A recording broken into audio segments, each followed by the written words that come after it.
नमस्कार साथियों, आप सभी का जीएस भाई प्रेम चौहान यूट्यूब चैनल पर स्वागत है। वर्तमान में कल ही सुप्रीम कोर्ट के द्वारा एससी एसटी आरक्षण के ऊपर एक पुराना फैसला था, उस फैसले को रद्द कर एक नया वर्डिक्ट दिया गया है, उसके बारे में हम पढ़ेंगे। और एससी एसटी को कितना आरक्षण मिलता है उसके बारे में भी पढ़ेंगे, और क्यों ये फैसला पलटा गया, इसके सुप्रीम कोर्ट के द्वारा क्या कारण बताए गए, और इसमें और कौन से प्रावधान नए जोड़े गए हैं उनके बारे में भी हम पढ़ेंगे।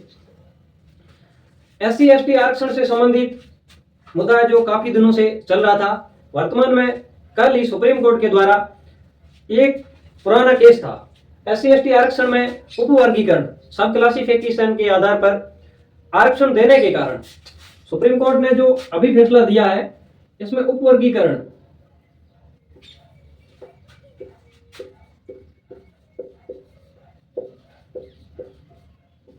सुप्रीम कोर्ट के द्वारा बताया गया है कि आरक्षण है जो उसी कोटे में, जो पहले ही एससी एसटी को जिस कोटे में आरक्षण मिल रहा था, उसी कोटे में इन जातियों को अलग अलग उपवर्गीकरण करके दिया जाए। जिन्हें कम लाभ मिला है उन्हें और अधिक लाभ दिया जाए, जिन्हें पहले अधिक लाभ मिल चुका है इस रिजर्वेशन का, उन्हें इस आरक्षण का कम लाभ दिया जाना चाहिए। यह सुप्रीम कोर्ट के द्वारा अपने फैसले में बताया गया है कि एससी एसटी आरक्षण का उपवर्गीकरण किया जाए। पहले ईडब्ल्यूएस आरक्षण, ईडब्ल्यूएस एक कैटेगरी बनाकर जिनमें जनरल कैटेगरी के लोग थे, इनको आर्थिक आधार पर, अभी जो सुप्रीम कोर्ट ने जो उपवर्गीकरण का कारण बताया, यह भी आर्थिक आधार बताया है। इनका जो आधार होगा उपवर्गीकरण का, आर्थिक आधार,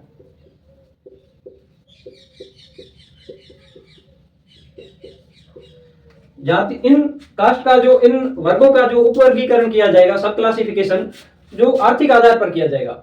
ईडब्ल्यूएस आरक्षण जो जनरल कैटेगरी को मिला है 10%, यह 2019 में मिला था, इनको भी आर्थिक आधार पर आरक्षण दिया गया था। जो कमजोर है उनको आरक्षण का लाभ दिया जाए, इसमें भी कैटेगरी बनाई गई थी आय के आधार पर। आर्थिक आधार, आय का आधार एक ही है। इससे पहले जो ओबीसी कैटेगरी है, ओबीसी में पहले एक केस उत्पन्न हुआ था, इंदिरा साहनी केस। इस समय ओबीसी कैटेगरी को रिजर्वेशन दिया गया था। उसके बाद में इसमें क्रीमीलेयर कैटेगरी और जोड़ दी गई थी। जिनकी आय 8 लाख से ज्यादा है उन्हें ओबीसी का लाभ नहीं मिलेगा, उन्हें जनरल कैटेगरी के तहत ही लाभ मिलेगा। इसमें वर्तमान में इस ओबीसी कैटेगरी में उपवर्गीकरण के लिए इसमें जो सब क्लासिफिकेशन है, सब क्लासिफिकेशन के लिए जस्टिस रोहिणी आयोग बना है।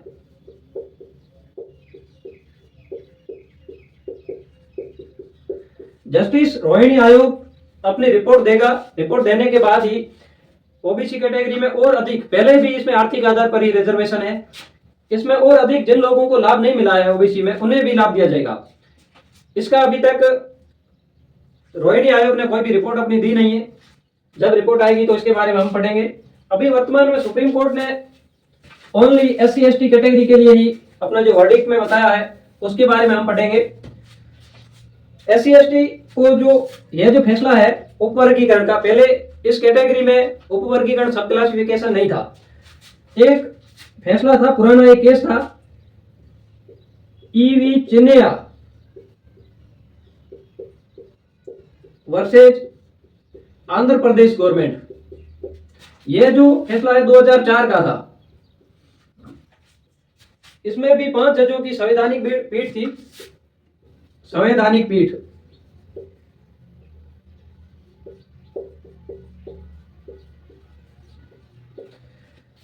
संवैधानिक पीठ 5 जज, कम से कम 5 जज होने चाहिए। जब संवैधानिक पीठ किसी मुद्दे पर या किसी फैसले पर बैठती है तो उसमें कम से कम संवैधानिक पीठ में 5 जज होने चाहिए। और जो ये EV Chinnaiah versus Andhra Pradesh government 2004 का जो सुप्रीम कोर्ट का वर्डिक्ट था, इसमें 5 जजों की संवैधानिक पीठ थी। इस फैसले को सुप्रीम कोर्ट के द्वारा वर्तमान में रद्द कर दिया गया है।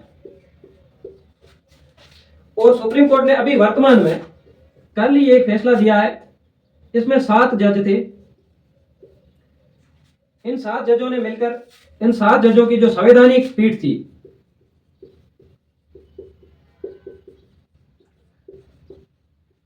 संवैधानिक पीठ ने, इसमें 7 जज थे, इन्होंने 6:1 का फैसला दिया है। और जिनमें एक जो वेरी इंपॉर्टेंट है, इसमें जो भारत के मुख्य सीजेआई है DY चंद्रचूड़, वो भी शामिल थे।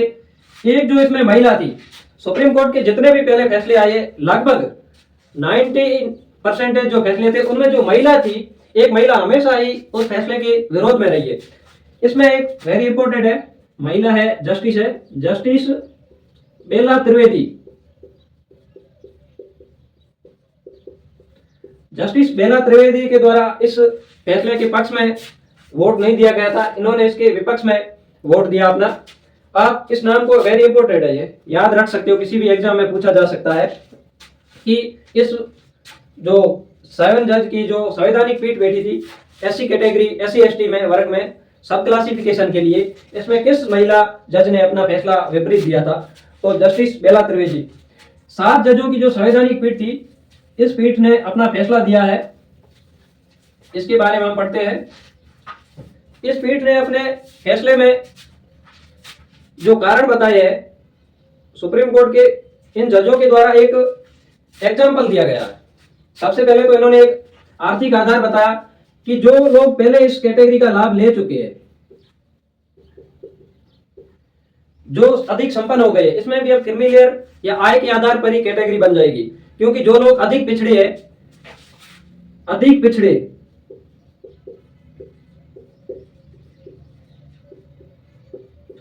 उन्हें अधिक लाभ दिया जाए, उन्हें अधिक,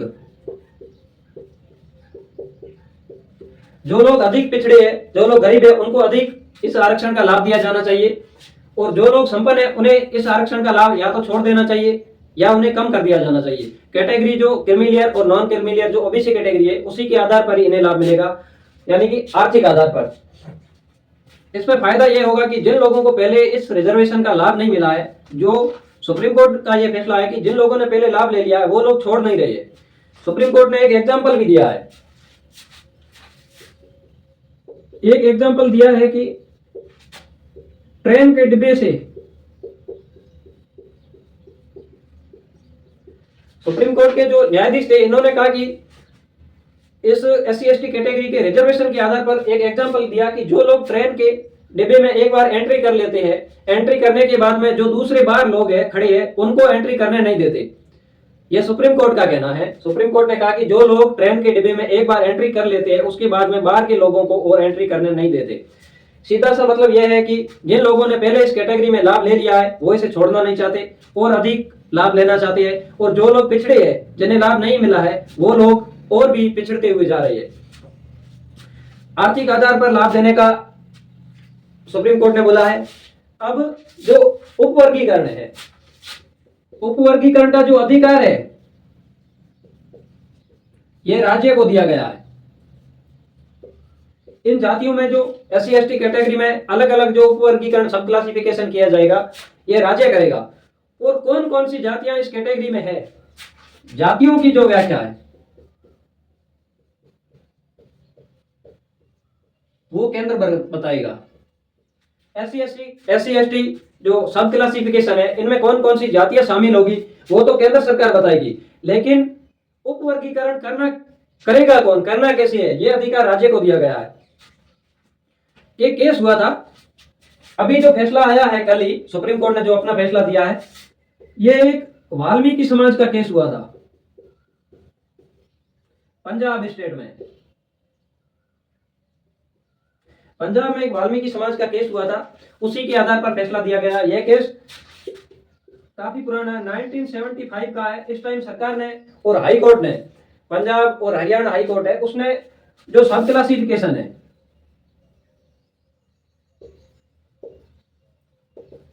सब क्लासिफिकेशन का आदेश दे दिया था सरकार को, लेकिन उस टाइम सरकार के द्वारा प्रयास भी किया गया था कि इन कैटेगरी को सब क्लासिफिकेशन करके इन्हें रिजर्वेशन का लाभ दिया जाए, लेकिन बाद में 2006 में इसी केस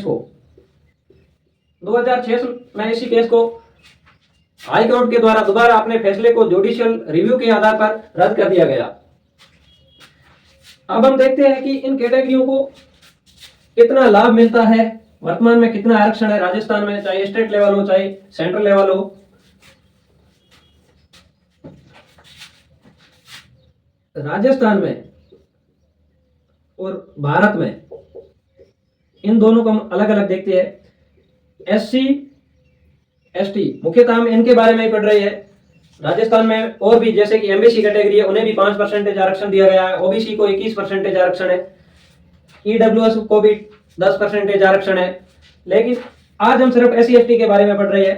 राजस्थान में जो कैटेगरी है एससी और एसटी वर्ग है, इन्हें एससी को राजस्थान में 16% आरक्षण है और भारत में 15%। स्टेट लेवल पर एससी को 16% है और सेंट्रल लेवल पर 15% है। और राजस्थान में एसटी को आरक्षण की बात की जाए तो 12% है स्टेट लेवल पर, और भारत में सेंट्रल लेवल पर 7.5% आरक्षण है एसटी को।